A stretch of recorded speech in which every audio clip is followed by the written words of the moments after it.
കോഴിക്കോട് കൊയിലാണ്ടി നമ്പ്രത്തുകര സ്വദേശി സുരേഷിനെ വെട്ടിയത് പോക്സോ കേസ് പ്രതി. പോക്സോ കേസിൽ ജാമ്യത്തിൽ ഇറങ്ങിയ കുന്നോത്തുമുക്ക സ്വദേശി കരുണനാണ് വെട്ടിയത്.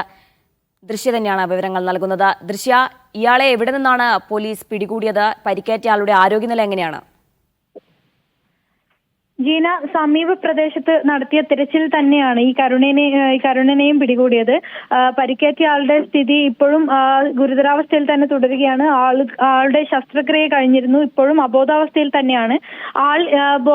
ബോധം വന്നാൽ മാത്രമേ എന്തുകൊണ്ടാണ്, കാരണം ഈ ഒരു പരസ്പരമുള്ള വാക്കുതർക്കം ഉണ്ടായി, അതിനുശേഷമാണ് ഇത്തരത്തിൽ ഇയാളെ വെട്ടിയതെന്ന് പറയുന്നു. അപ്പോൾ എന്താണ് ഇതിന് പിന്നിലുള്ള കാരണമെന്ന് ഇയാൾക്ക് ബോധം വന്നാൽ മാത്രമേ മനസ്സിലാവുകയുള്ളൂ. വൈകുന്നേരം 4 മണിയോടെയായിരുന്നു ഇത്തരത്തിൽ ഇരുവരും ഈ കരുണന്റെ വീട്ടിൽ പണിക്ക് പോയതായിരുന്നു ഈ സുരേഷ് എന്ന് പറയുന്നയാൾ.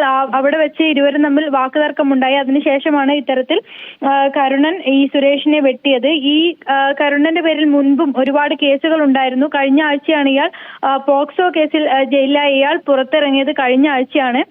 അതിനുശേഷം ഈ വീട് പണിയുമായി ബന്ധപ്പെട്ട് അങ്ങനെ വീട് പണിക്കായാണ് സുരേഷ് ഇയാളുടെ വീട്ടിലെത്തുന്നത്.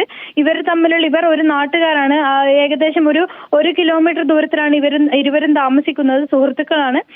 ഈ സംസാരത്തിനിടയിൽ ഉണ്ടായ വാക്കുതർക്കമാണ് ഇത്തരത്തിലുള്ളൊരു ഇങ്ങനെ വെട്ടുന്നതിലേക്ക് നയിച്ചത് എന്നാണ് നമുക്കറിയാൻ സാധിക്കുന്നത്.